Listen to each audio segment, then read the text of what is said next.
Lunch break sa opisinang pinagtatrabahuan ng 40 anyos na si Jimboy Uros.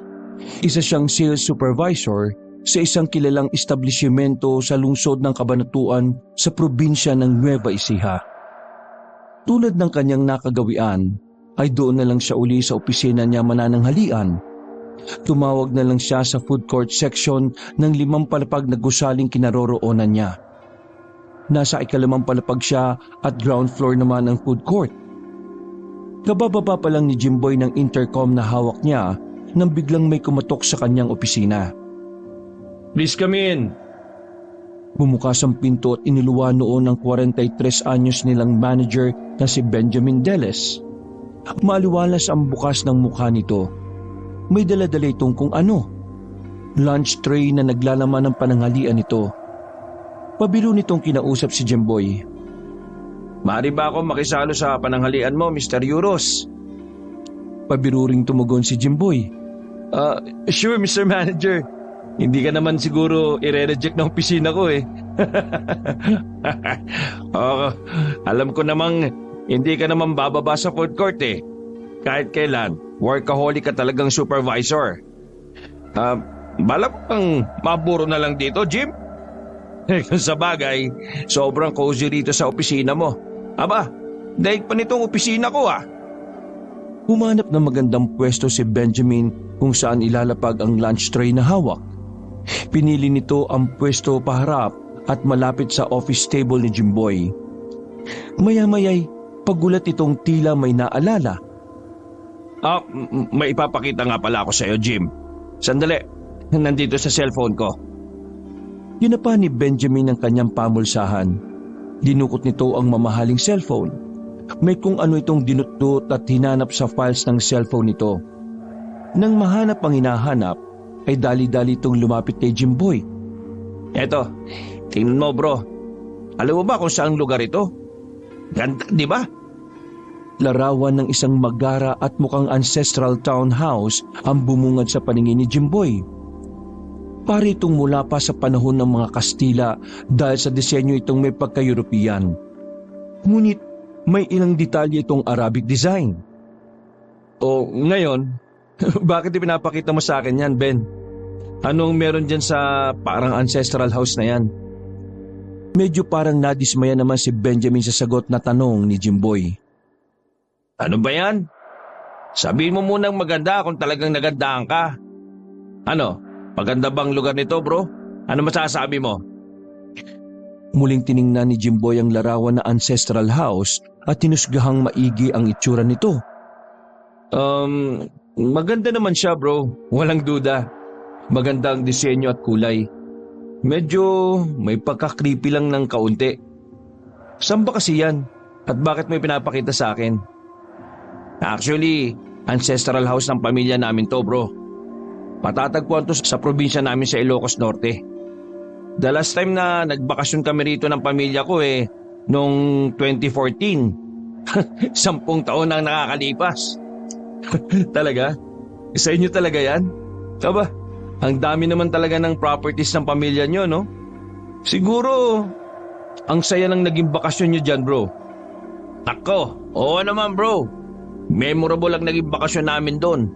Biruin mo, para bang nakabanding namin maski yung kanununuan namin. Bala ko ngang bago kami mag-migrate ang pamilya ko for good sa US bibisita ulit kami ron one of these days. Tuloy, magre-recruit na rin kami ng bagong caretaker doon. Yung dating kasing caretaker na-stroke daw at di na kayang gampanan ng nakaatang na trabaho.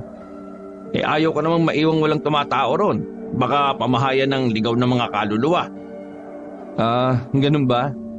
So, tuloy rin pala yung pag-migrate nyo sa US Hindi ka pala talaga nagbibiro lang. Sabi ko naman sa iyo bro, seryoso ako At seryoso rin ako na ipasa sa iyo yung posisyon ko as manager dito sa department natin. Nakausap ko na nga rin yung higher ups natin And guess what? Aprobado naman sila. Namilog ang mga mata ni Jimboy sa kanyang narinig. Hindi siya makapaniwalang mapopromote na naman siya. Kailan lang ba binanggit yun sa kanya ni Benjamin?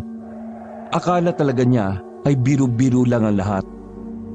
Pero saglit lang ang hindi makapaniwalang reaksyon ni Jimboy. pinigilan muna niya ang sarili na magdiwang. Baka kasi biglang hindi matuloy at madismaya lang siya sa huli. Saka na lang siguro siya magdidiwang kapag may pruweba na.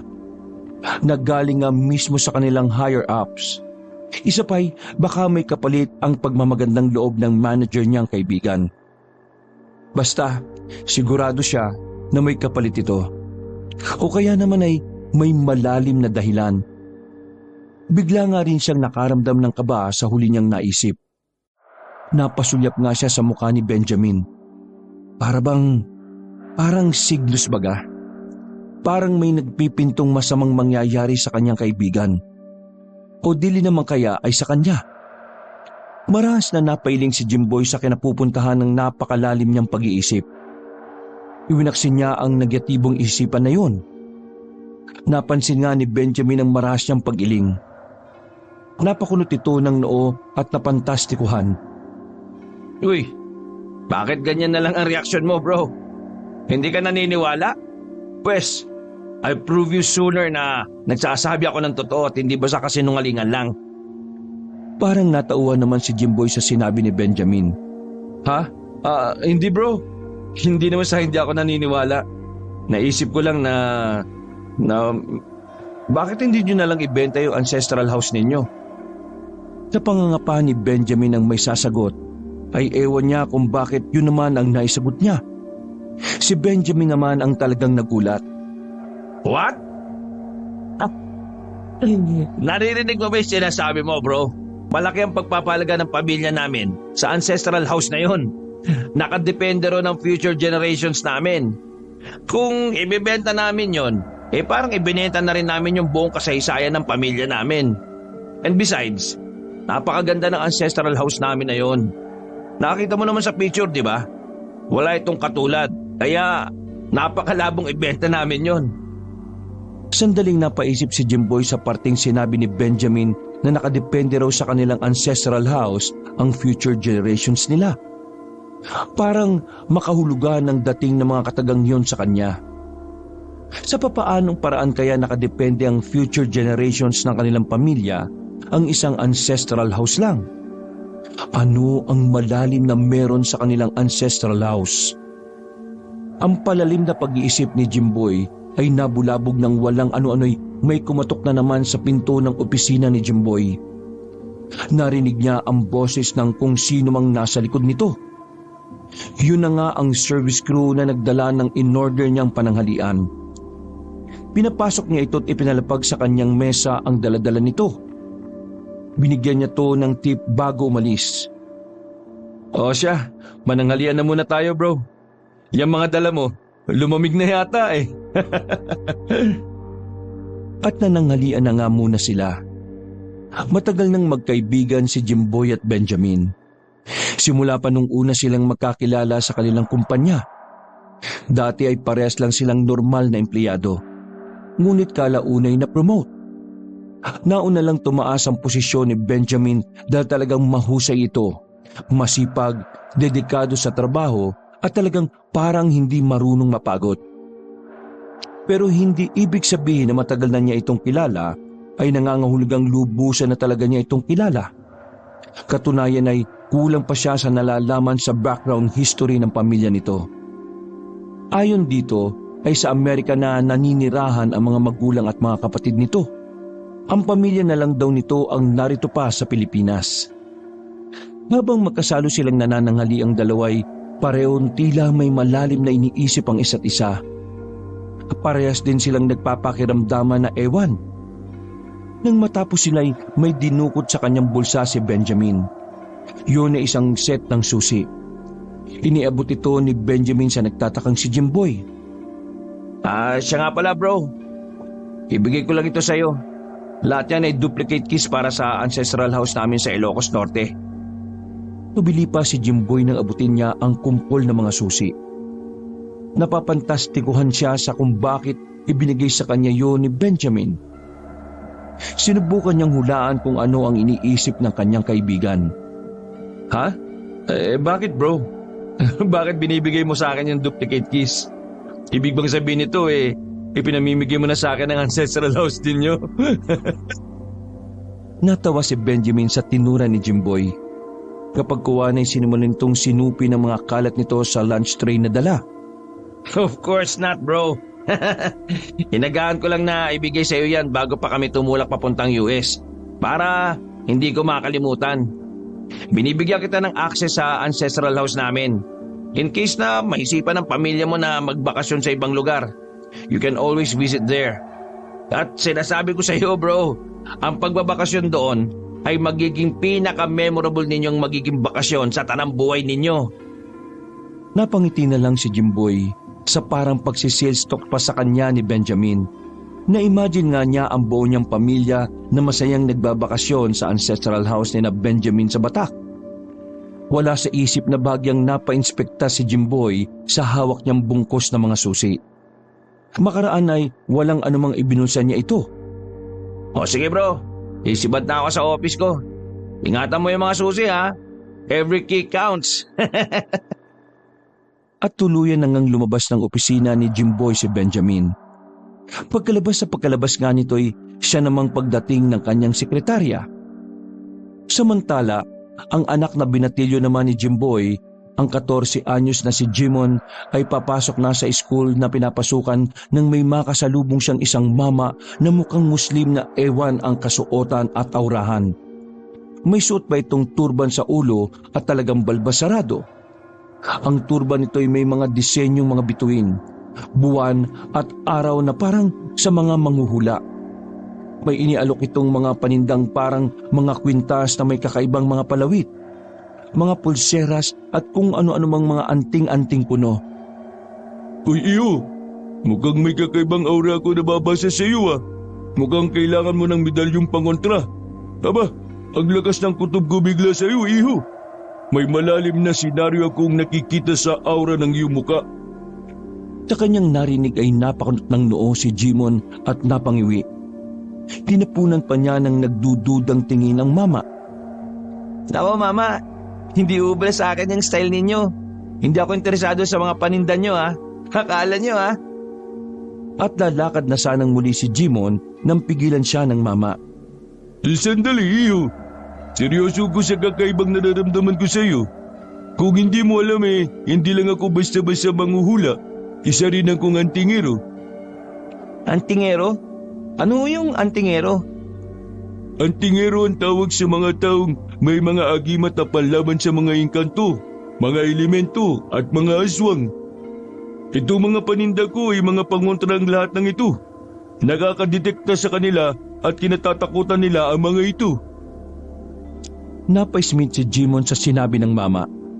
Palibhasa ay hindi siya naniniwala sa mga sinasabi nito o sa mga nilalang na nabanggit nito.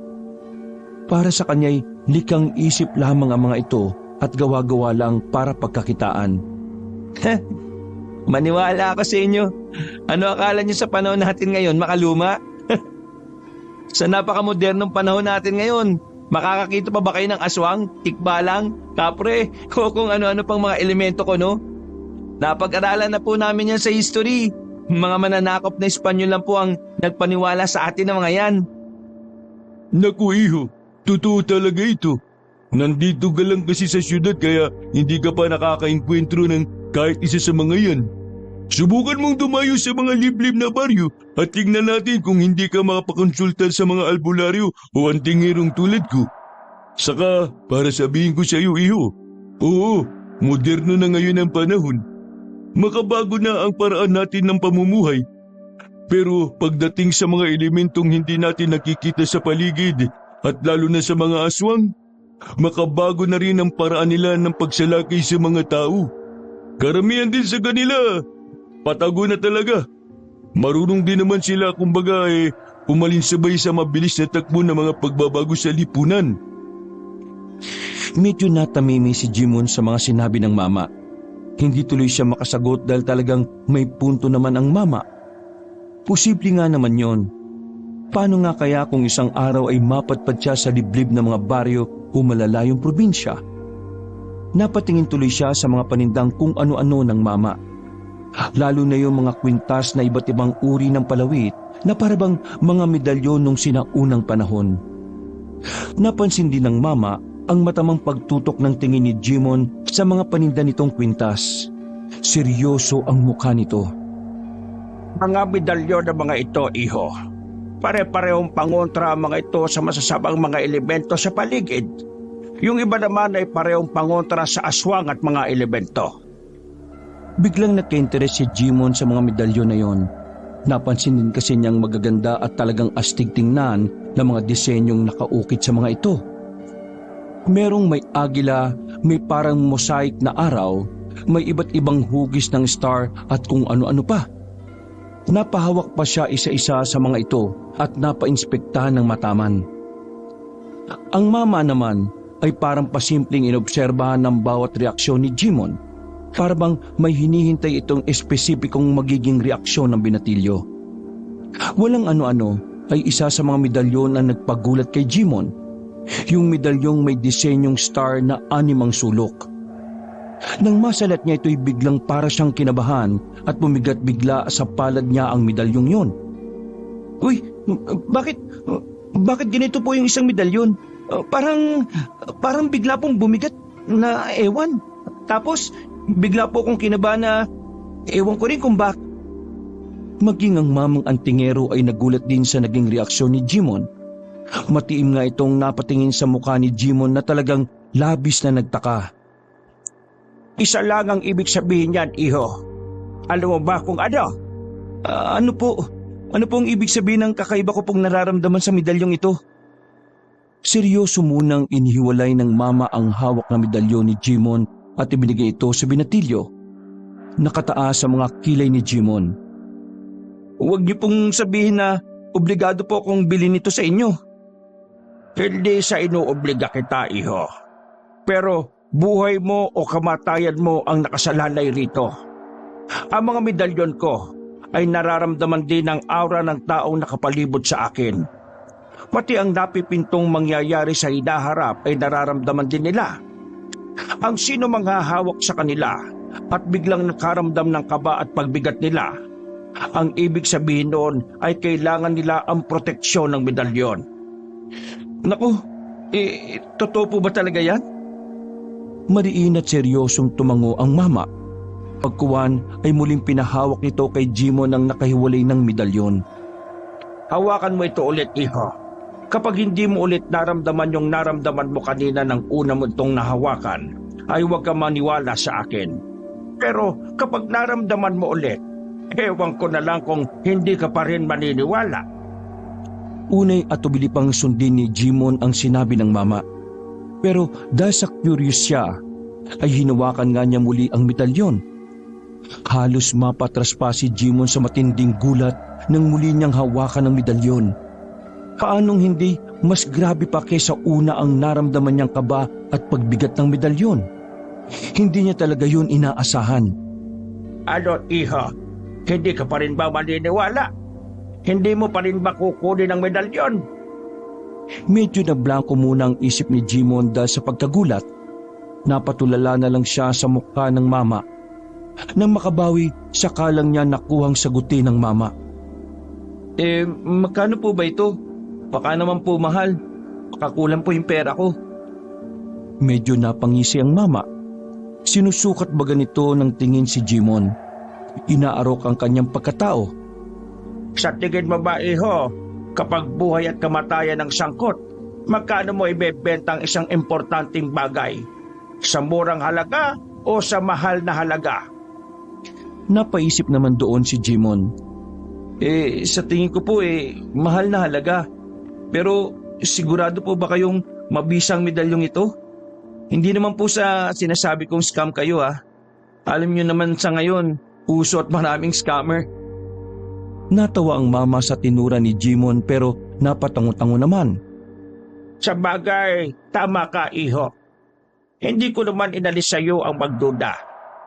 Ang totoo ay inaasahan ko rin yan. Basta ako, ang gusto ko lang ay makatulong sa mga taong kailangan ng mga medalyon at mga produkto ko. Na siyempre ay matutulungan din naman ako sa pinansyal.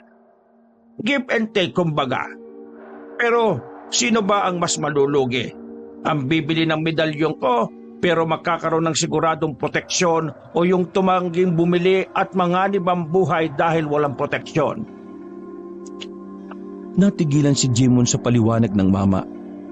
Tama nga naman, wala nga namang lugi ang mama kung sakali. Paniwalaan man siya o hindi. Ang inaalala lang niya ay paano kung matapos siyang bilhin sa mahal na halaga ang medalyon ay hindi naman pala talaga epektibo. Pero naisip din niya yung nakakagulat na naramdaman niya kanina. Pero hindi pa rin naman siya lubusang kumbinsido. Ganyang mukha'y hindi ka pa rin naman kumbinsido. Ay sige, kunin mo nito ng walang bayad. Buena mano na kita kumbaga. Isa pa halata talaga sa aura mo na may panganib na darating sa iyo at sa pamilya mo. At sangkot dito ang kakaibang mga nilalang na hindi ko matukoy-tukoy kung ano. Kailangan mo ang proteksyon ng medalyon ko. Heto, sa iyo na. Makakagawa pa naman ako ng bagong medalyong katulad niyan. Ang mama na mismo ang nagsuot ng medalyon kay Jimon. Pagkasuot nga sa kanya ay nakaramdam kagad siya ng kakaibang ginhawa na hindi niya maipaliwanag. Nako, salamat po rito sa medalyon. Maya-maya'y naisipan ni Jimon na bayaran pa rin ang medalyon sa halagang meron lang siya mula sa baon niya. Alam niyang kulang yon dahil maliit na halaga lang. Pero dahil sa kakaibang ginhawang naramdaman niya ay naengganyo siyang magbayad pa rin. Iniabot niya ito sa kamay ng mama. Ngunit tumanggi ang mama. Hayaan mo na, iho. Libre na yan. Ilaan mo na lang yung bayad mo sana sa akin sa mga projects mo sa school. Ang maging bayad mo na lang sa akin ay ito. Huwag na huwag mong iwawala ang medalyong yan.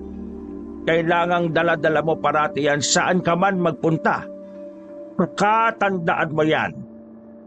Napakamot na lang sa ulo si Jimon nang tanggihan ng mama ang iniabot niyang bayad.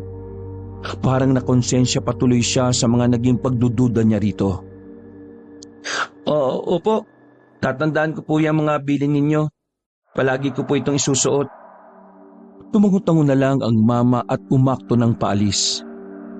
O siya, sige, aalis na ako. Palagi ka mag-iingat ha. Nariyan palagi sa tabi-tabi ang panganib. Opo, salamat po ulit dito sa medalyon.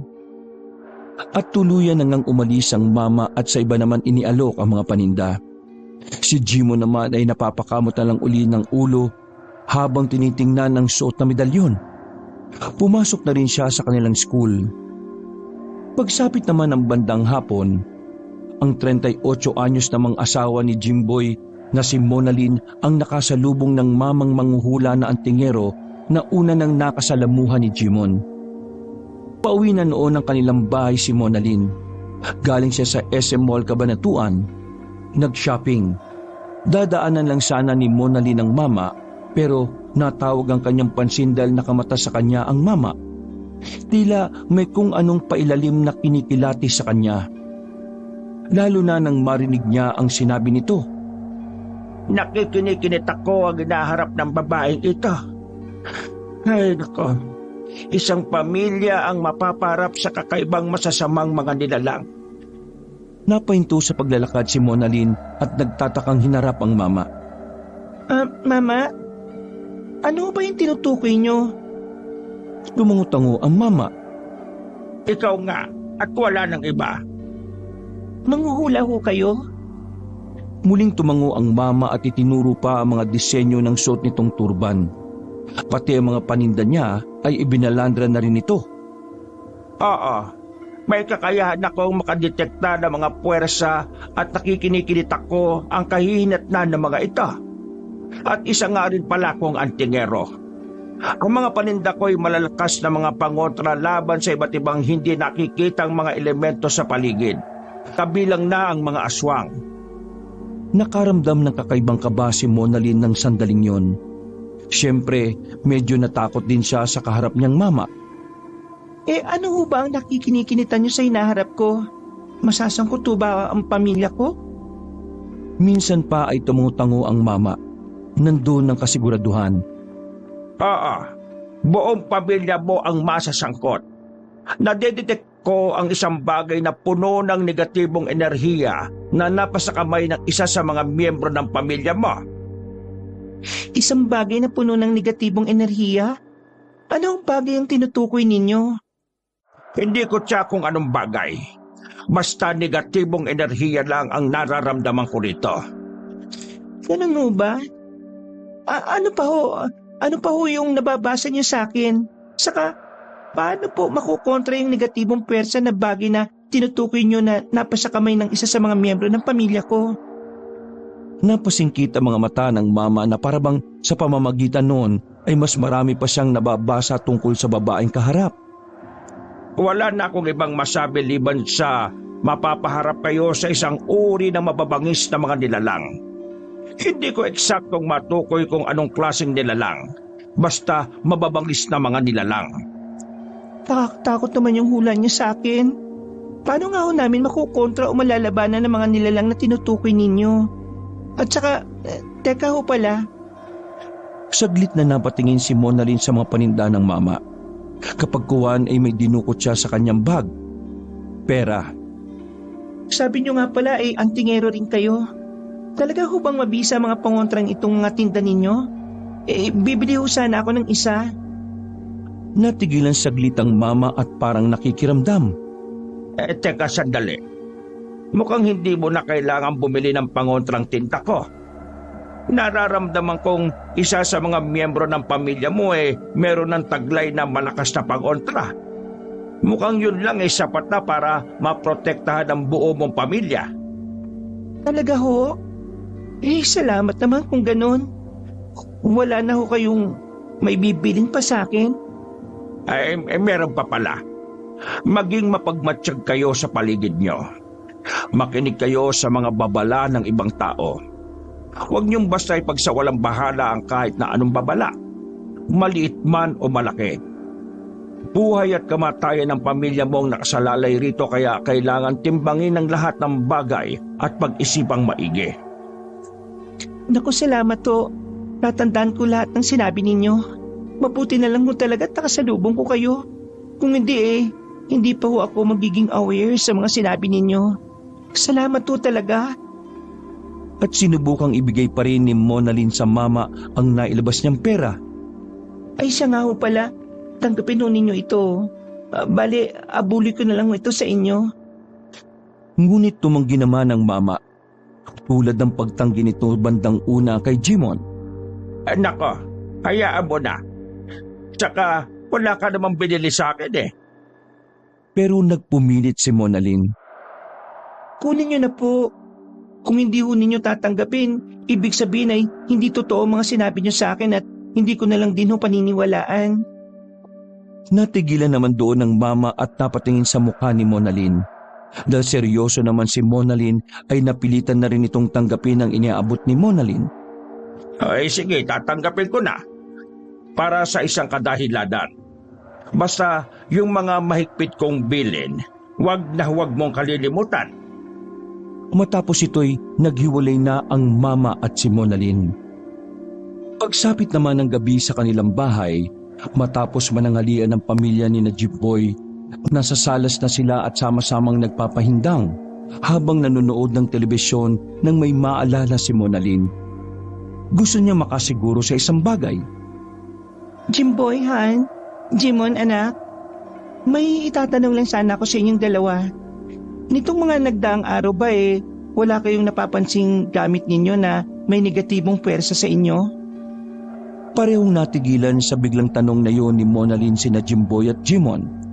Si Jimboy parang kinapapa sa isip kung anong bagay ba ang sa tingin niya ay may hatid na negatibong pwersa sa kanya.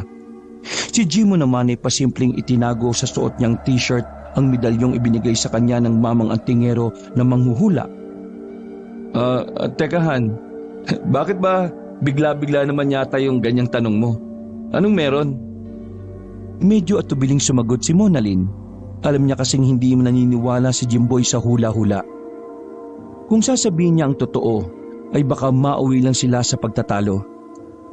Basta Han, feeling ko lang kasi may negatibong bagay dito sa bahay natin na kailangan nating alisin.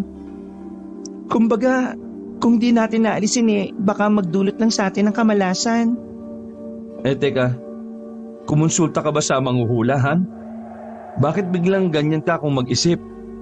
May nalalaman ka na ngayong negatibong puwersa at malas-malas na yan. Isa pa, lahat naman ng bagay ay may negatibo at positibong puwersa. Paano mo pa matutukoy kung alin ang alin? Sabi ko nga, Han, sa bagay nga, bakit ba hindi ko naisip yun na lahat naman ng bagay ay may negatibo at positibong puwersang taglay? May dagdag ko pa pala, Han. Nasa tao rin yun, Han, kung paano tayo kumilos at kung paano natin kinokontrol ang mga bagay na nasa paligid natin. Kung mas lamang ang negatibong puwersa ng isang bagay kaysa positibong puwersa nito, kaya naman natin tong kontrolin. Halimbawa na lang, yung kutsilyo, malakas ang negatibong puwersa nun. Pero nagagamit naman natin sa positibong paraan at nakokontrol naman natin. Nasa isip din kasi natin yun. Kung sa may isip kriminal mapupunta ang kutsilyo, negatibo sa negatibong puwersa na yun. Ayun, masama na talaga ang kahihinatnan. Tama si Papa, Ma. Kayo naman kasi, sa negatibo kayo tumututok. Dapat mas tumutok tayo sa positibong mga puwersa sa paligid. Oo nga, anak. Mali na ako. Pero hindi naman siguro masama kung tututukan din natin minsan ng negatibong bagay para naman maagapan agad natin bago pa lumala. Ganun lang naman ang punto ko. Gets ko naman. Ang problema nga lang, yun nga po, dahil lahat naman ng bagay ay may negatibong puwersang taglay, mahirap tukuyin kung alin ang alin. Tulad nga po ng sinabi ni Papa. Maya-maya'y sinaway ni Jimboy sina Monalyn at Jimon dahil sa tinututukan nitong balita sa TV. Uy, teka. Tumahimik nga muna kayo dyan. At hindi ko maintindihan tong sinasabi sa balita. Ang nasa balita ay tungkol sa umano'y biktima ng aswang sa isang probinsya sa Visayas. Pinaniniwala ang nagiging aktibo na naman kuno ang mga lahing aswang doon. Ipinakikita ang blurred na larawan ng isang babaeng wakwak ang dugo ang katawan at wala ng saplot. Diyos ko, totoo ba talaga mga aswang, Han?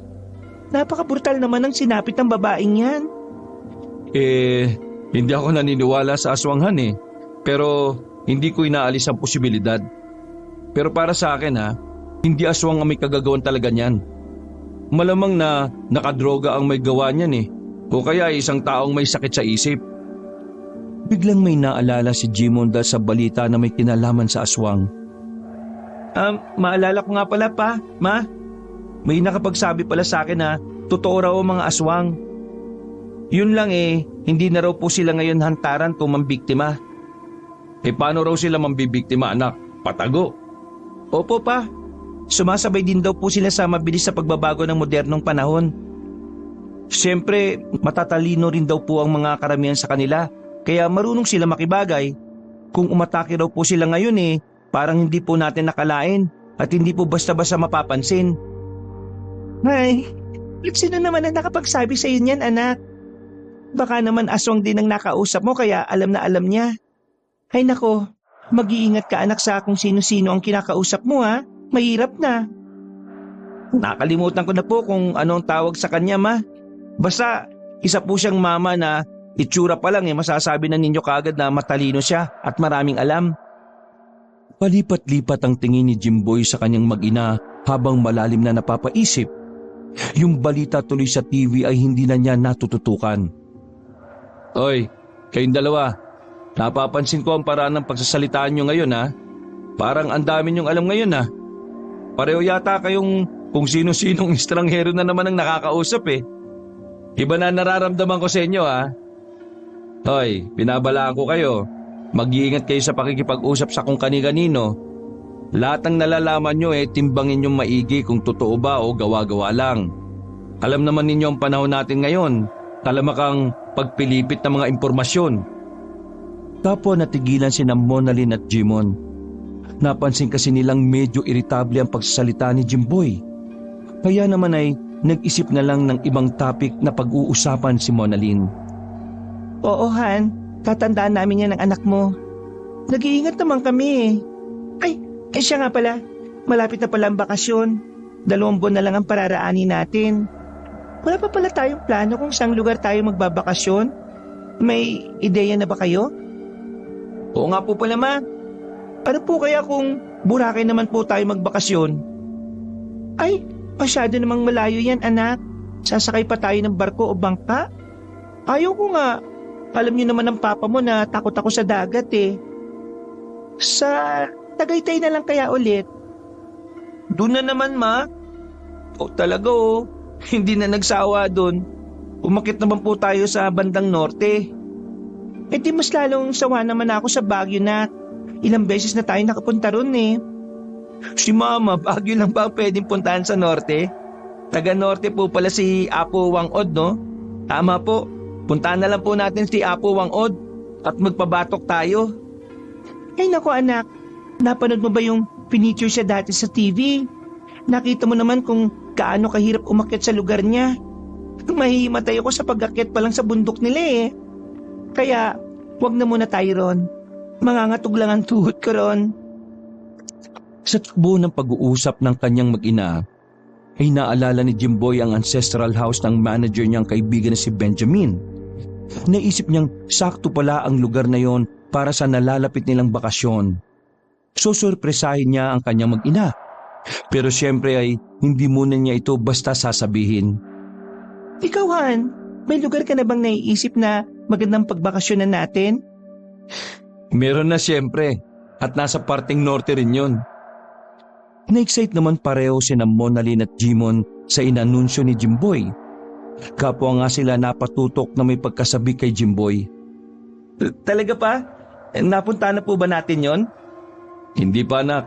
First time pa lang natin makakapunta ron. Wow, talaga lang Han? Eh, saan ba yan? Anong lugar? Pasimpleng ngumisi si Jimboy bago sumagot. Siyempre, secret muna sa ngayon. Hayaan yung i-surprise ko kayo. Ay, sabihin mo na kasi Han. Baka naman mamaya hindi pala magandang lugar na yun eh. Lugi kami ng anak mo. Oo nga pa. Huwag kayong madaya. Dapat alam namin kung saan yung lugar eh. Basta. Saka na lang ninyo malalaman kapag nandun na tayo. Pero sinisiguro ko sa inyo na sobrang ganda ron at magugustuhan nyo ang lugar na yun. Malapit ba yan sa beach? Oo, malapit sa beach.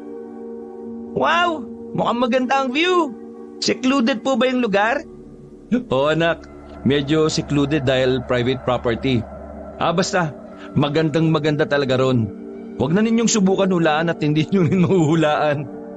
Okay, pero ang tanong Han, safe ba naman tayo ron? Oo naman Han, safe tayo ron. Private property yon. Ibig sabihin, tayo lang ang magbabakasyon doon. Baka sa kumpanya ninyo yan, kaya may access tayo ron. Medyo parang gano'n na nga Han. Bakit medyo? Bakit parang ganun?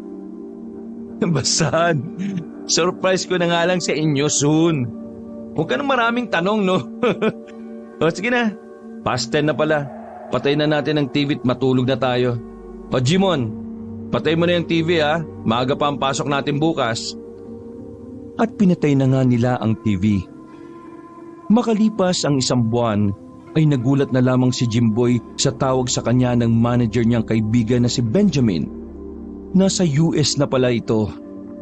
Tumawag ito para ipaalam ang biglaan at napaagang naging paglipad ng kanilang pamilya sa nasabing bansa. Nagkasakit daw kasi ng maluba ang papa nito roon at isa sa request nito ang agad silang makita. Wala daw itong naging choice kundi ang lumipad na ng maaga. Sorry bro, kung hindi ako nakapagpaalam sa inyo ng maayos ha. Sorry din kung hindi na kita masasama sa pre-visit mo sa ancestral house namin.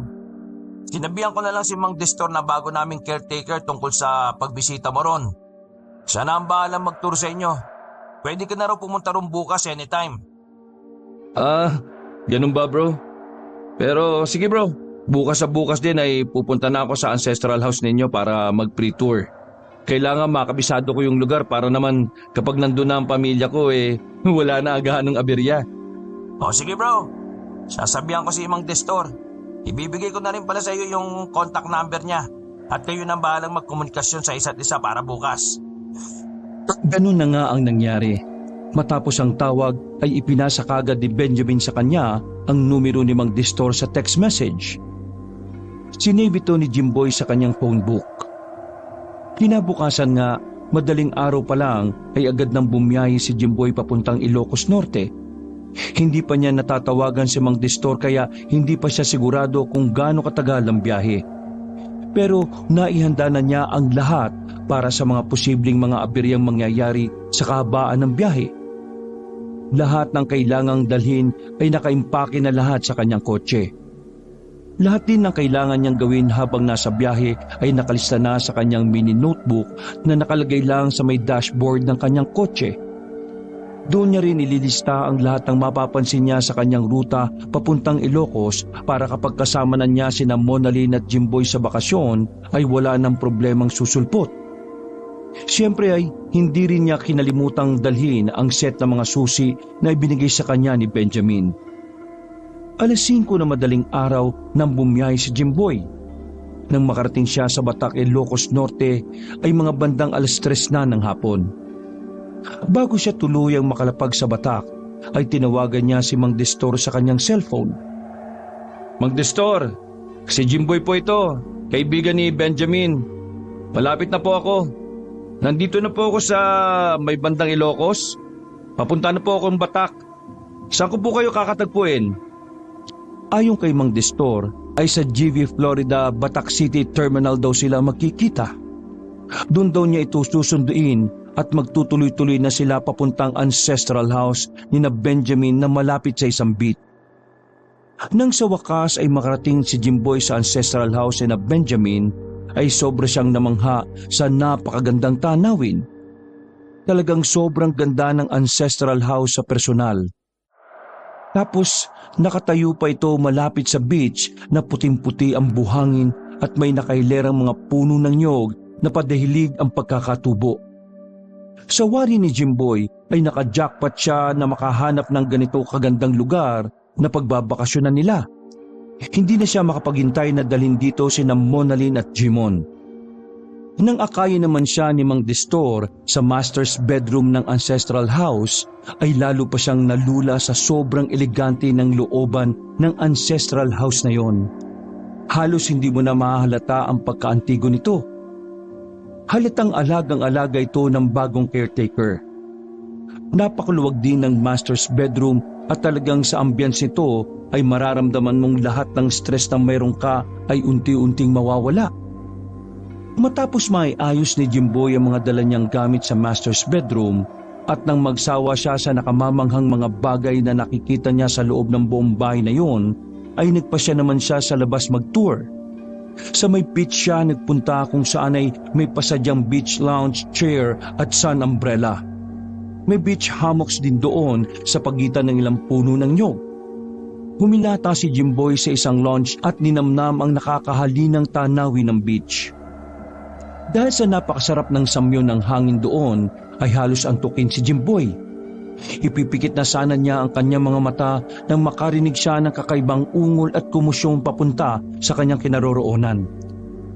Magdilat ni Jimboy ng kanyang mga mata ay isang matandang lalaki ang nakita niya. Halata sa itsura nito at nahihirapang pagkilos na stroke victim ito. Wala itong kasamang sinuman.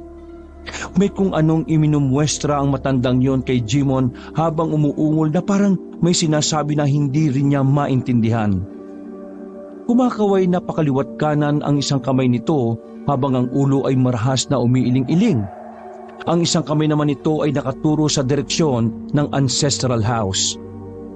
Maya-maya'y napansin ni Jimboy ang humahangos na si Mang Destor na patungo sa kanilang direksyon ng kasama niyang matanda. Ay, Munda! Nandito ko na naman visit ka.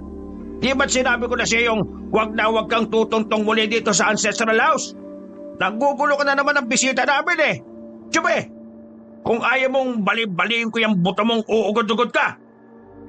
Natakot naman na matandang patpati na rin. Pero bago ito tuluyang lumayo ay tinapunan pa nito ng tila nagbababalang tingin si Jimboy. Sino ba ho ba yun, Mang Destor? Wala yon. Huwag mong pansinin ang matandang yon. Medyo may pagkabaliw na ang isang yon eh. Matagal nang gugulo yun dito sa tuwing may mga bisita kaming napapabakasyon sa ancestral house ni na Sir Benjamin. Ay, siya nga pala. Pumasok ka na sa ancestral house, iho. Delikado magpaabot dito sa labas ng magdidilim na. Hindi natin alam at baka kampo ng masamang elemento matandang yon. Mahirap na. At saka tamang-tama rin at maghahanda na ako ng panghapunan natin. Medyo naguguluhan man dahil sa biglang pagsulpot ng matanda, ay tumalima naman si Jimboy kay Mang Destor. Sumunod siya dito hanggang sa makapasok na sila sa ancestral house. Pagsapit naman ng gabi, sa master's bedroom na kinaroroonan niya, ay hindi naman agad dalawin ng antok si Jimboy. Nandoon ang paninibago niya sa lugar na kinaroroonan. Maya-maya'y hindi siya mapakaling hindi niya maintindihan. Kaya naman ay naisipan niyang magpahangin sa beranda ng ancestral house. Kakaiba ang lamig ng simoy ng hangin nagmumula sa beach sa may beranda. Tumanaw sa di kalayuan si Jimboy sa may hilera ng mga puno ng nyog. Walang ano-ano'y nanghunot ang kanyang noo nang may mapansing figura ng tao na nakatayo sa ilalim ng isang puno ng nyog. Tila ba nakatanaw din ito sa kanya. Naningkit ang mga mata ni Jimboy dahil pilit niyang inaaninaw ang itsura ng taong yon kung tao man. At laking gulat niya nang makilala ito. Ito ang matandang itinaboy kanina ni Mang Destor. Hayun na naman, may kung ano na namang isinesenyas ito sa kay Jimboy. Katulad lang din ng una nitong mga isinenyas sa kanya. Hindi makuha ni Jimboy kung ano kaya ang ipinahihiwatig na matandang yon sa kanya. At nang maalala niya ang sinabi ni Mang Destor kanina na baka kampo nito na masasamang elemento, ay natakot siya. Ipinasya niyang pumasok na sa loob at pinilit na lang ang sarili na makatulog. Kinabukasan ay maaga na namang gumising si Jimboy. Madaling araw pa lang, ipinaalam na niya kay Mang Destor kagabi na maaga siyang luluwas para umuwi sa Nueva. Mga 8 hanggang 10 oras kasi ang bubunuin niyang biyahe. Excited na talaga siyang makauwi para maikwento kina Monalyn at Jimon kung gaano kaganda sa ancestral house. Hindi na niya mahintay ang bakasyon sa susunod na buwan. At sumapit na nga ang 2nd buwan.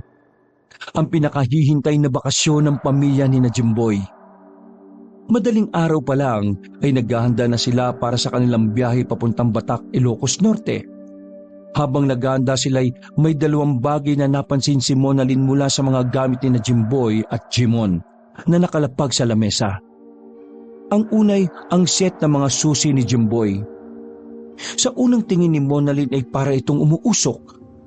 Teka, bakit may set ng mga susi rito, Jimboy? Sa'yo ba ito? Dadamputin na sana yun ni Monalyn pero naunahan siya ni Jimboy. Set ng mga susi yan. Dun sa ancestral house na pupuntahan natin sa Batac. Ancestral house? Sa isang ancestral house tayo magbabakasyon? Yapan, nako, maganda dun. Eto, tingnan mo. Kinuha ko ng picture yung mga view ng ancestral house na pinuntahan ko nung nakaraang buwan. Dinukot ni Jimboy ang kanyang cellphone at ipinakita mula rito ang tinutukoy niyang picture ng ancestral house. Namangha naman si Monalyn na isa-isa niyang makita ang mga larawan. Si Jimon ay nakatingin na rin. Wow! Ang ganda nga! Parang mansyon na malapit sa White Sand Beach. Parang vacation villa ang dating. Naku, nakaka-excite naman, Han! Grabe pa! Napakaganda ng lugar at parang mansyon. Susulitin ko talaga ang bakasyon natin ngayon. Tamang-tama, may bagong memory card po ako. Paniguradong maraming magagandang views ako mapipicturan. O, diba? Sabi ko naman sa inyo maganda ron. Talaga mag-i-enjoy ang buo nating pamilya. Ang sumunod namang napansin ni Monalyn ay yung medalyon ni Jimon. Para naman itong bahagyang umiilaw. Nagtataka nga niya itong dinampot. Ito, naman ito. Sa'yo rin ito, Jimboy? Ay nako, hindi sa akin yan, Han. Baka sa anak mo. Agad namang nadako ang tingin ni Jimon sa hawak na ng kanyang ina. Nagulat pa siya nang makita niya ang medalyon na kanina pa niya hinahanap. Naku, paano napunta sa inyo yan, Ma? Kanina ko pa yan hinahanap Iniabot ni Monalyn kay Jimon ang medalyon. Hala, nakita ko lang ito sa ibabaw ng lamesa eh. Nakalimutan mo siguro dyan mo nilapag. Saka teka, bakit pala parang umiilaw yan kanina bago ko dinampot? Ano po? Umiilaw? Nagtatakang ininspekta ni Jimon ang kanyang medalyon. Pinakiramdaman niya rin ito. Medyo mainit ito sa kanyang palad. Sigurado po kayong medyo umiilaw to kanina, ma? Katabi po ba ito kanina ng set ng kiss ni Papa? Oo, katabi yan kanina ng mga susi ng papa mo. Ang kay papa mo naman kanina, parang umuusok yung mga susi niya. Tumangutango lang si Jimon at pasimple nang tumalikod para ituloy ang ginagawang paghahanda ng kanyang mga gamit. Pero lingid sa kaalaman ng kanyang mga magulang ay malalim siyang napapaisip. Pilit niyang iniisip kung ano ang ibig sabihin ng biglang pag-ilaw ng kanyang medalyon at pag-usok naman ng set of keys ng kanyang papa. Tapos ay mainit pa ang pakiramdam niya sa kanyang medalyon. Parang gusto niyang mabahala. Pero hindi naman niya maintindihan kung ano ang dapat niyang ikabahala. Ano kaya ang meron sa mga susi ng kanyang papa? Ano kaya ang meron sa ancestral house? Muling napatingin si Jimon sa suot na niyang medalyon. Pagkaraan ay sumagi sa isip niya na mukhang may kakaiba pero interesanteng magaganap sa kanila sa ancestral house. Gusto niyang malaman kung may agimat ba talaga ang ibinigay sa kanyang medalyon nang minsan ay nakausap niyang antingerong manghuhula. At sa wakas ay bumiyay na nga sila papuntang Batac, Ilocos Norte. Habang nasa biyahe ay tahimik lang silang tatlo. Pare-pareho silang may kani-kanyang malalim na iniisip. Si Jimboy ay naiisip niya ang matandang lalaki na 2 beses niyang nakaengkwentro dun sa ancestral house. Hanggang ngayon ay hindi niya lubos maisip kung ano kaya ang kahulugan ng mga senyas nito. Bakit nito itinuturo ang ancestral house at parang inaayawan niya ito? Meron kaya itong hindi magandang karanasan sa ancestral house? Naisip niyang minsan nga ay sisikapin niyang kausapin ang matandang lalaking yon. Babaliwalain na lang niya ang babala ni Mang Destor na baka kampo nito ng masasamang mga elemento sa paligid. Si Monalyn naman, ang iniisip niya ay ang set ng mga susi ni Jimboy at ang medalyon ni Jimon. Naalala niya bigla yung minsang sinabi sa kanya ng mamang manghuhula. Isa raw sa miyembro ng kanyang pamilya ay nakatanggap ng isang bagay na puno ng negatibong enerhiya. Isa rin daw sa miyembro ng kanyang pamilya ang nagtataglay na ng pangontra. Alin kaya sa set ng mga susi ni Jimboy at medalyon ni Jimon ang may sa negatibong enerhiya? Bigla ay bahagyang nanlaki ang mga mata ni Monalyn nang mapagtantong ang medalyon nga pala ni Jimon ay parang katulad ng mga medalyong inilalako ng kausap niya na manghuhulang antingero. Ngayon ay natitiyak niyang ang medalyon ni Jimon ang tinutukoy ng mama na mabisang pangontra at proteksyon laban sa masasamang mga elemento. Ibig sabihin din nito ay ang set ng mga susi ni Jimboy ang bagay na nagtataglay ng negatibong enerhiya. Muling nanlaki ang mga mata ni Monalyn nang may mapagtanto na naman siya. Ang set ng mga susi ni Jimboy ay para sa ancestral house na pupuntahan nila. Ibig sabihin ay may kung anong nasa likod ng ancestral house na yon. Teka pala sandali, Jimboy. Sigurado ka bang tutuloy tayo sa ancestral house? Nagtatakang binalingan naman ni Jimboy si Monalyn. Kanina'y excited pa ito na makarating na sila roon. Pero ngayon ay parang biglang nagdududa. Oo naman, Han. Tuloy na tuloy tayo ron. Bakit ba parang biglang nagdududa ka sa pupuntahan natin? Ano bang meron? Bigla namang natigilan si Monalyn. Hindi niya alam kung sasabihin ba niya kay Jimboy ang minsang sinabi sa kanya ng mamang antingero na manghuhula o hindi na lang. Natatakot siyang magtalo na naman sila dahil baka isipin ni Jimboy na mas nagpapaniwala pa siya sa manghuhula. Wala naman. Naisip ko lang, Hana, ano kaya kung sa ibang lugar na lang tayo pumunta? Naisip ko na lang, Hana, ano kaya kung sa ibang lugar na lang tayo sa Batac tumuloy? Marami rin naman yatang ibang magagandang beaches doon eh. Ay naku, Han, Mas maganda ron sa ancestral house. Napuntahan ko na nga minsan, hindi ba? Tsaka, libreng-libre lang tayo ron. Kung sa ibang lugar pa tayo pupunta magagastusan pa tayo ng malala. Tsaka, private yun, Han. Kaya nakasisiguro kung mas ligtas tayo ron kesa kung sa ibang lugar pa tayo pupunta. Hindi man kampante sa sagot ni Jimboy ay nanahimik na lang si Mona Lynn. Siguro ay doon na lang siya sa medalyon ni Jimon hahawak ng kaligtasan nila kung sakali. Si Jimon naman ay naaalala rin niya ang tagpo nung makausap niya ang mamang antingero na manghuhula rin. Naalala niyang minsan ay nabanggit nitong mapapaharap daw sila sa isang malagim na senaryo. Anong malagim na senaryo naman kaya ang naghihintay sa kanila? Natatakot na kinakabahan siya siyempre. Pero hindi niya maintindihan ng sarili kung bakit parang excited naman siyang malaman kung paano gumagana ang anting-anting na taglay ng medalyong ibinigay sa kanya ng mama. Matapos ang kani-kanilang mga iniisip, ay nakarating pa rin naman sila sa ancestral house sa Batak. Dumating sila roon ng eksakto mag-aalas 3 ng hapon. Sinalubong sila ni Mang Distor na ang kakaibang sayang nadarama ay halatang halata sa bakas ng kanyang mukha. Ligayang pagdating sa pamilyang Euros dito sa Deles Ancestral House. Angat ko na magkaroon kayo ng hindi malilimutang karanasan dito. Sina Mona Lynn at Jemon ay halos nalimutan na ang kani-kanilang mga pangamba nang mabistahan nila ang kabuuan ng Ancestral House at ang paligid nito. Halos lumawa ang kanilang mga mata sa pagkamangha. Wow! Totoo nga, sobrang ganda rito. Ang ganda ng bahay. Ang ganda rin ng puting beach. Parang sa postcard. Oo nga, Ma. Hindi ako makapaniwala makakapunta tayo sa ganitong lugar. Pakiramdam ko, nasa Europe tayo eh. Ay nako, may enjoy nyo talaga rito, Ma'am at mga sir. Ay siya nga pala, halina po kayo sa loob. Ako na bahala magpasok ng mga dala ninyo. Sir Jimboy, alam niyo na po kung saan ang master's bedroom. May set of keys na rin naman po kayo, di ba? Pwede ho din yung galugarin ng buong ancestral house. Pagsapit ng gabi, dito na nagsimula ang lahat ng di inaasahan ng pamilya ni Jimboy. Una ay napansin ni Jimboy na maingat na isinasara lahat ni Mang Distor ang mga pinto at mga bintana ng ancestral house. Mang Distor, bakit po isinasara niyong maigi yung mga bintana at pintuan? For security purpose lang ho.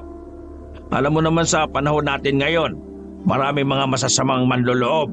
Isa pa yung mamang nakainkwentro mo noong nakaraang buwan. Hindi natin alam, baka kampo nyo ng masasamang elemento. Nako, mahirap na.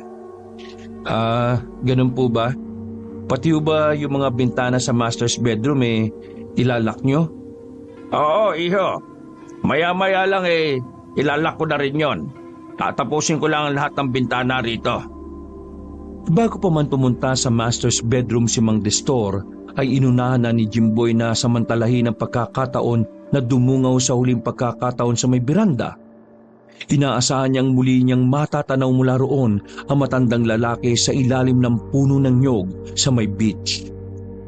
At hindi nga nagkamali si Jimboy. Tatanaw niya ulit sa dating pwesto nito ang matandang lalaking parang may kapansanan.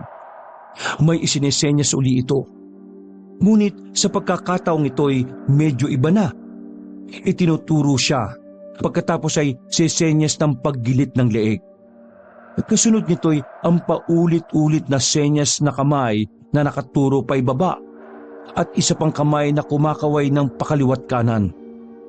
Maya-maya pa'y dumating na si Mang Distor sa master's bedroom kung saan sila naroroon para ilak ang mga bintana.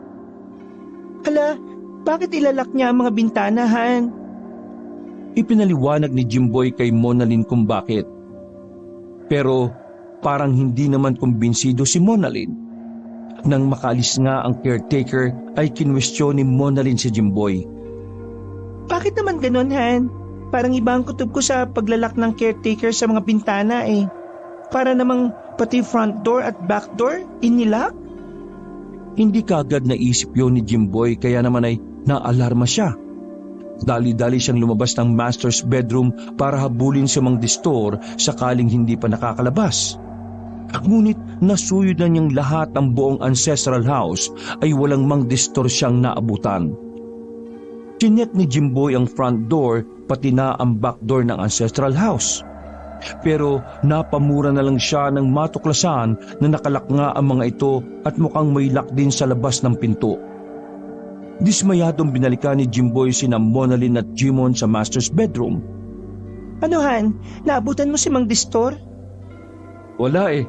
Nakalabas na siya, Han. At tama ka. Nilak niya ang front door at back door. Halos lahat ng bintana nakalak mula sa loob. Naalarma na roon si Monalyn. Ano? Masama ang kutob ko rito, Han. Akala ko ba ay safe tayo rito? Relax ka lang, Han.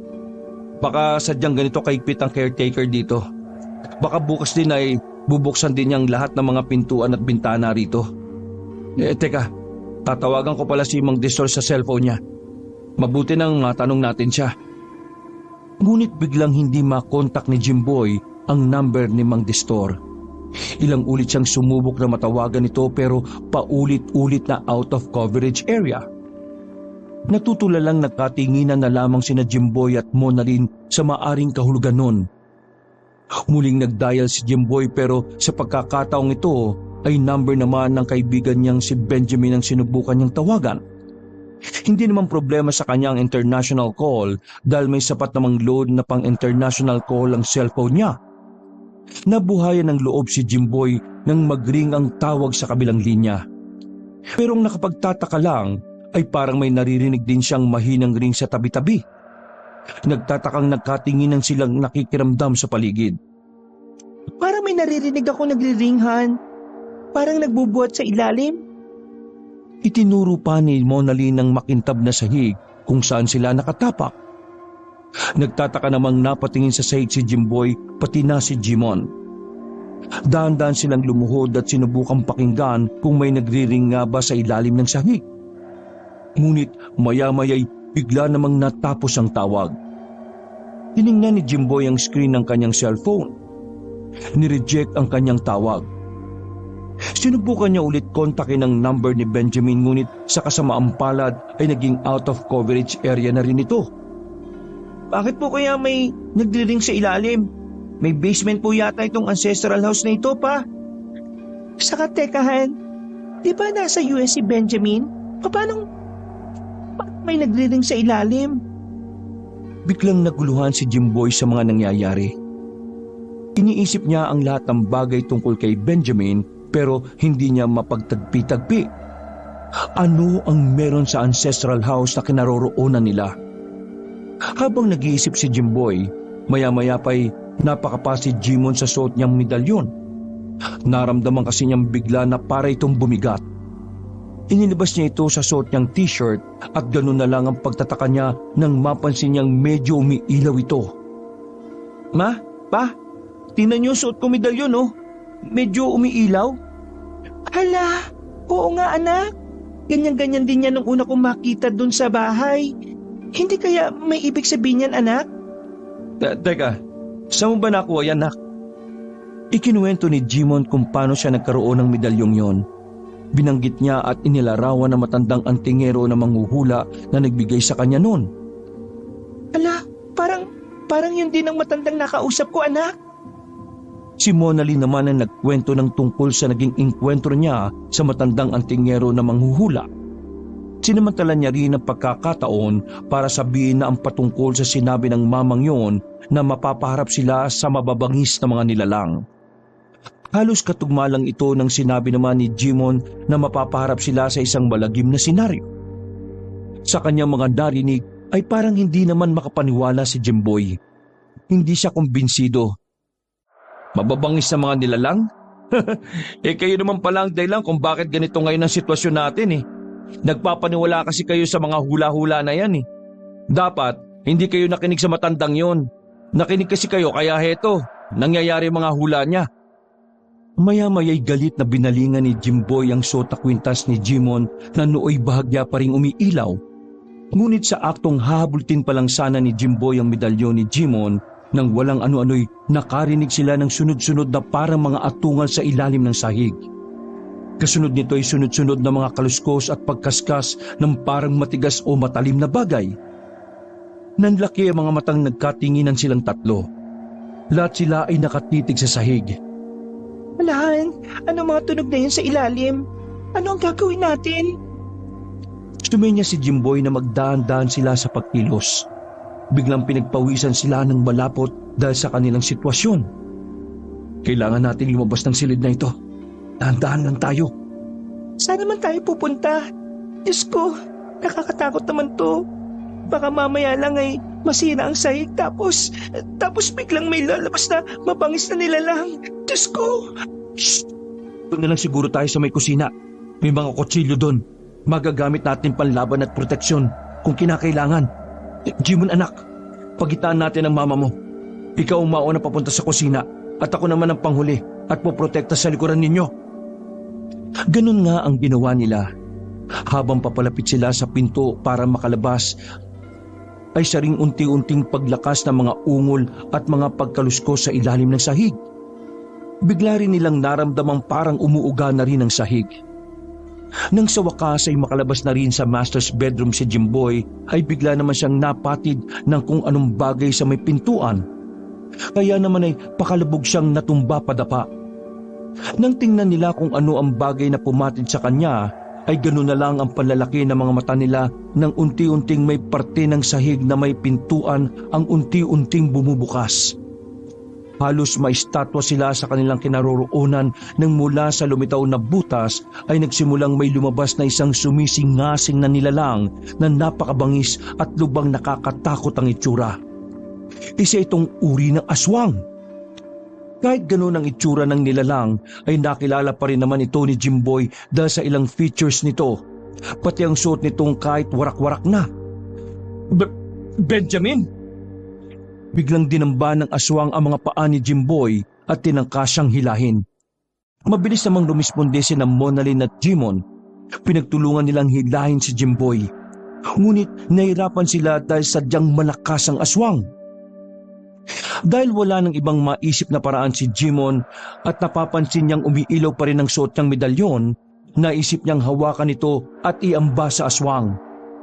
Bunga nito'y biglang parang nasilaw ang aswang sa inilalabas na puwersa ng medalyon. Umaatungal na napatakip ito ng mga mata dahilan para mabitiwan nito ang mga paa ni Jimboy. Mabilis na hinatak palayo ni Monalyn si Jimboy. Kapwa sila hinihingal sa takot. Lumayo na kayo, dali! Pumunta na kayo sa kusina! Pero paano ka, anak? Baka bigla kang tambay ng aswang na yan. Ako na bahala rito, ma. Poprotektahan ako ng medalyon ko. Sige na, pumunta na kayo sa kusina at kumuha kayo ng magagamit nating sandata. Maya-maya'y lalong bumangis ang atungal ng aswang, kahit patuloy pa rin itong nasisilaw sa medalyon ni Jimon. At nang mapansin ni na Jimon, Jimboy at Monalyn na may iba pang mga aswang na nagsisimulang maglabasan sa butas sa sahig, ay talagang nataranta sila. Takbo na, ma! Pa! Dali! Sabay-sabay na malakas na umatungal at sumingasing ang mga aswang na naglalabasan sa butas ng sahig. Halatang nanggigigil na ang mga ito na manglapa ng tao. Lamang ay nasisilaw ang mga ito sa hawak na medalyon ni Jimon. Kapag kuwan, ay biglang naramdaman ni Jimon na parang may puwersang nagtutulak sa kanya. Kaya pala'y nagsisimulang dahan-dahang umabante mga aswang. Pakiramdam niya'y pilit lang na kinakaya ng puwersa ng kanyang medalyon ang puwersa ng mga ito. Nang makarating sina Monalyn at Jimboy sa kusina, ay agad silang kumuha ng mga kutsilyo doon. Hindi pa nakontento'y naghanap pa ng palakol si Jimboy at may nahanap naman siya. Si Monalyn naman ay nakakita pa ng fire extinguisher. Nanginginig man sa takot at kaba, ay nagkasundo silang respondihan si Jimon. Ngunit bago pa man sila humakbang ay bigla silang nakarinig ng parang pumupukpok sa pader sa may bandang likuran. Sa may bandang likuran mismo nila. Nanlaki ang mga matang nagkatinginan sina Monalyn at Jimboy. Nang lingunin ni na Jimboy ang pader sa kanilang likuran, ay nanlaki ang kanilang mga mata nang mapansing unti-unting nagkakakrak ang pader na hugis bilog na kakasyang isang tao. Diyos ko po, mukhang may mga aswang din sa labas, Jimboy. Papasukin nila tayo. Kumanda ka, Monalyn. Iamba mo na yung fire extinguisher. Ako naman itong palakol. Habang nakahanda sila sa pader ng kusina, hindi nila napapansin ay nasa likuran na rin pala nila si Jimon. Patuloy siyang itunutulak ng puwersa ng mga aswang na tuluyan na ngang nakalabas lahat mula sa butas ng sahig sa master's bedroom. Ganun na lang ang pagkagulat ni na Monalyn at Jimboy nang bigla nilang marinig ang sabay-sabay na namang pag-atungal at pagsingasing ng mga aswang sa kanilang likuran. Jimboy, nandito na pala mga aswang. Makukorner na tayo. Ano na ang gagawin natin? Huwag kang ganyan, Han. Relax ka lang. Malalampasan din natin to. Focus ka lang sa fire extinguisher mo. Dahil sa narinig niyang reaksyon ng kanyang mga magulang ay nagpanik na rin si Jimon. Ma, ano nang gagawin natin? Pakiramdam ko malapit nang bumigay ang puwersa ng hawak kong medalyon. Nanginginig na rin ang mga kamay ko, Ma! Pa! Walang ano-ano, sa wakas ay bumigay na ang pabilog na bitak ng pader na inaabangan ni na Jimboy. Iniambanan nila ang mga hawak nilang sandata na anumang sandali ay ihahataw na lang nila kapag may lumabas ng kung anuman mula sa pabilog na bitak. At may lumitaw nga sa bilog na bitak. Ang matandang minsan ay nakaengkwentro ni Jimboy sa beach. Tarantang pagaganahin na sana ni Monalyn ang hawak niyang fire extinguisher pero alerto naman siyang pinigilan ni Jimboy. Huwag, Monalyn. Tanda ko pa ang matandang yan. Tila nagmamadaling sumenya-senya sa matandang yon kina Jimboy. Inuudyokan silang lumabas agad sa pabilog na bitak na ito na siya pala ang may kagagawan. May hawak itong kung anong ginagamit nito sa pagtibag sa simentadong pader. Jimboy, sigurado ka bang hindi siya aswang? Medyo natigilan si Jimboy dahil bigla niyang naalala ang sinabi sa kanya minsan ni Mang Destor. Pero base naman sa nakikita niyang ginagawa nito ngayon ay malabong totoo ang sinasabi ni Mang Destor. Kaya naman ay mariin siyang umiling-iling bilang tugon kay Monalyn. Hindi, Han. Hindi siya aswang. Kita mo naman, tinutulungan pa niya tayo makatakas. Sa puntong ito ngayon lang napagtanto ni Jimboy ang kahulugan ng mga senya sa kanya dati na matandang lalaki.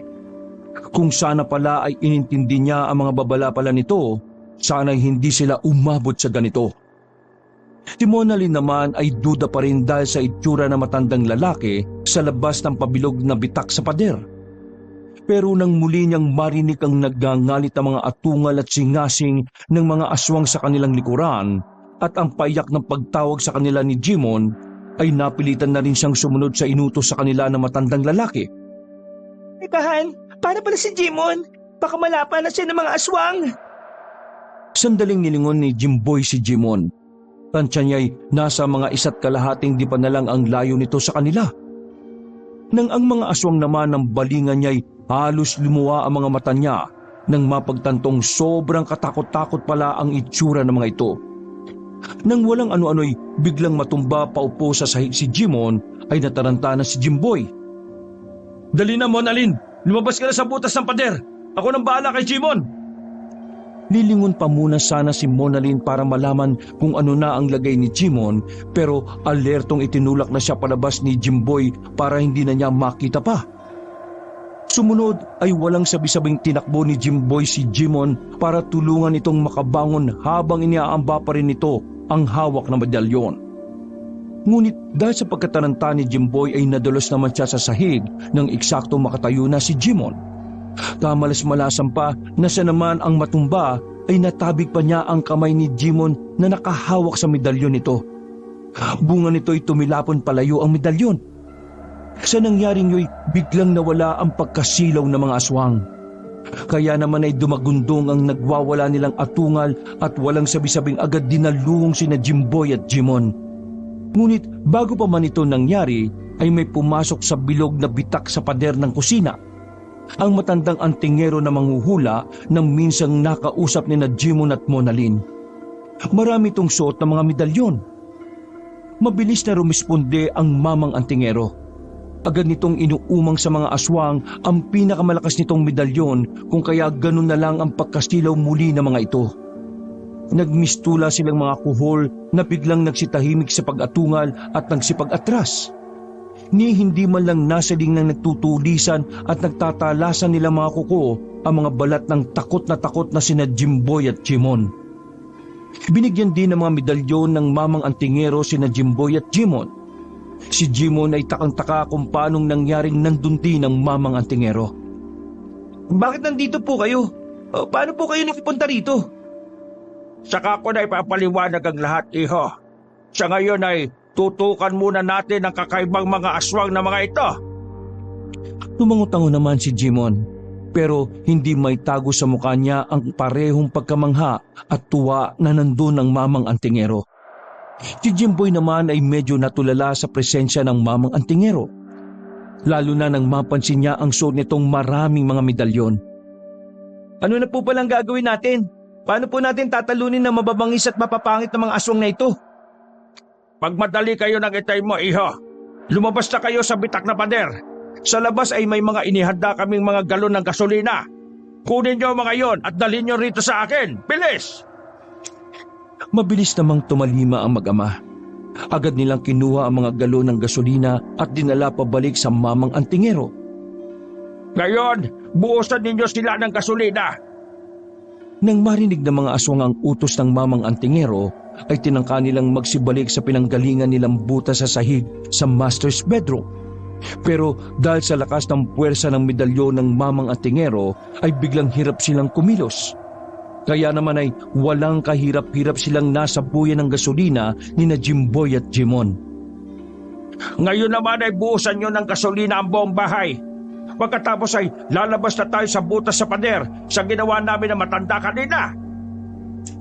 At ganoon ang ginawa ni na Jimboy at Jimon. Binuhusan nila ang buong ancestral house. Pati ang butas sa sahig sa master's bedroom ay binuhusan din nila. Matapos ang lahat, ay lumabas na nga sila sa butas sa pader sa kusina.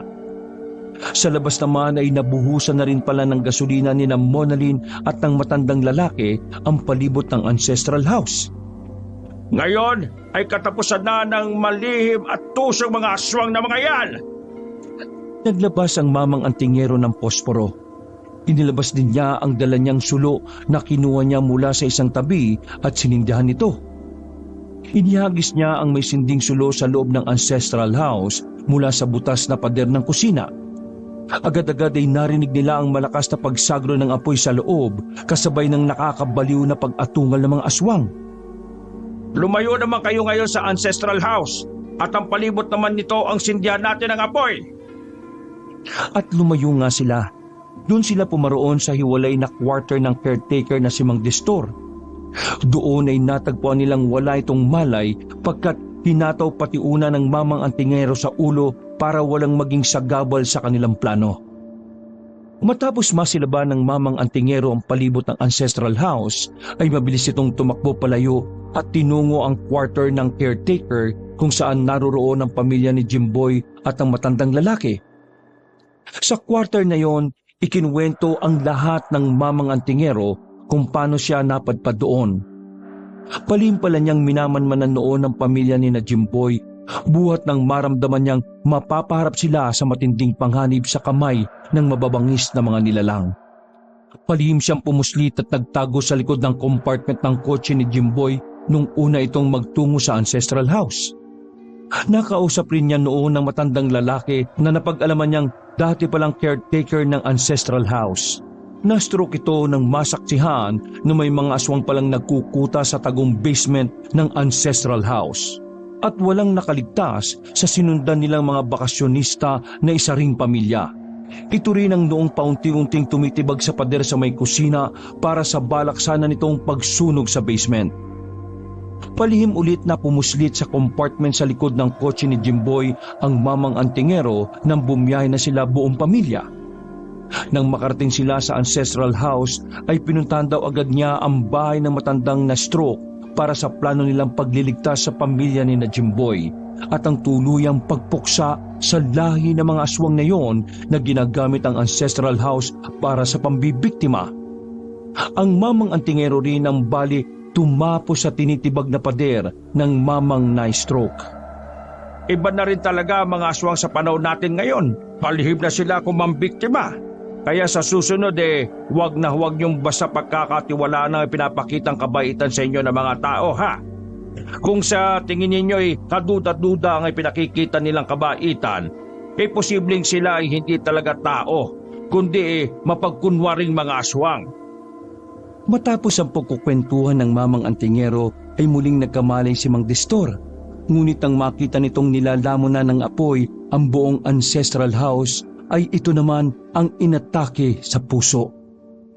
Wakas,